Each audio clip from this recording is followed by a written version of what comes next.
So, when you're scrolling through your phone, swiping and clicking, do you ever stop and think about what's happening behind the scenes? To understand that, let's take a step back. In between the 9th and 15th century, the dominant system in Europe was feudalism. And in that system, lords owned fields that serfs worked on. Serfs planted crops that were bought and sold, which in turn generated profit for the lords. The system we live in today isn't that different from feudalism, yet most people don't recognize it. And as the former finance minister of Greece, Yanis Varoufakis, calls it, today we live in the system of technofeudalism, which is much different than regular capitalism. Now let's take a look at regular capitalism. In classic capitalism, the elites are the owners of the means of production, which are primarily factories, machinery, or any other type of physical asset that helps produce a certain good that is bought and sold. But in today's world, we still have capitalism, but the elites are people who are the owners of digital platforms.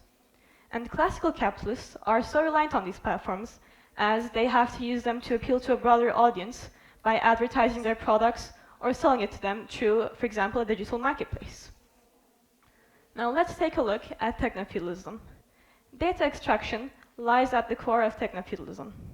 But these platforms don't just collect your likes and follows.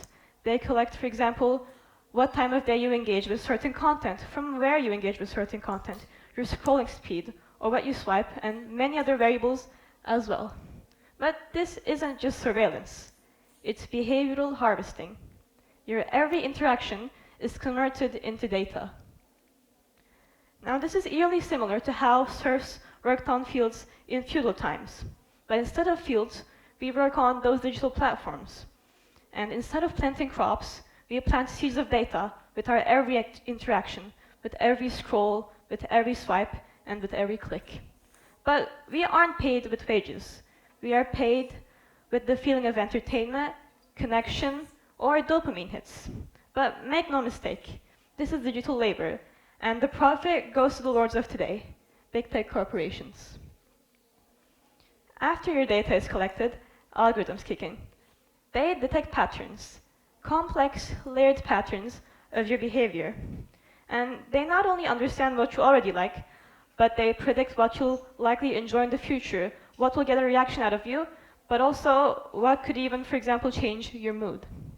And it's about maximizing engagement, because engagement means profit. The more time you spend on an app, the more ads you see, the more products you buy, and the more data you generate. So what happens next? Everything you see is tailored to you. The content that appears in your feed isn't curated for your growth, but rather for your attention. You're shown what you're most likely to click on, or what will get your reaction. And this is where your attention becomes the product. Why does this matter? Because your every interaction is manipulated, and technology firms have become the gatekeepers of your reality. For instance, as you watch short-form content, ads appear between them. And every second you watch those ads, you generate profit for the said companies. And they have no incentive to help you think critically or break out of a digital addiction. Their systems are designed to keep you hooked, even if it means showing you misinformation or toxic content sometimes. Now, this impacts the average individual in 3 ways. Firstly, when you first open an app, you are shown many different options that you can click on. And this creates the illusion of choice, because you think you are choosing freely, but all your choices are algorithmically filtered. You only know a fraction of what's available. Now, imagine a marketplace built inside a maze. You enter the maze, pick what's in front of you, and leave feeling like you made a choice. But you never even knew the full market. You never even knew other corridors existed. The system showed you what it wanted you to see. Why? Because when you feel validated, you stay longer and continue generating profit. And this also affects what news and information you consume. As people only see ideas they already align with, this creates echo chambers as people aren't exposed to new ideas that evoke critical thinking. And also, events that are polarizing or trigger an emotional response spread faster. And misinformation is a very important part of this, as because it generates a certain emotional reaction, it makes it spread so much faster. Take the Southport incident that happened in the UK a few years ago. Certain minority groups were targeted, and these narratives gained traction not because they were true, but because they generated an emotional reaction out of the audience. The internet has now become a digital mirror, a reflection of your existing self. And this affects how people view the world to a large extent, because social media has become one of the primary information sources of the average individual. Many believe the internet is a democratic and bias-free space, but in reality, it's a filtered experience, controlled by invisible algorithms. And perhaps most concerning of all, your attention span. Short-form content is designed to be addictive, and many people of all ages spend hours a day scrolling, often without remembering a single thing they saw. And this isn't good quality rest you're getting. It's exhausting, especially for young people. If your attention is constantly being hijacked, how can you build a future for yourself on your own terms?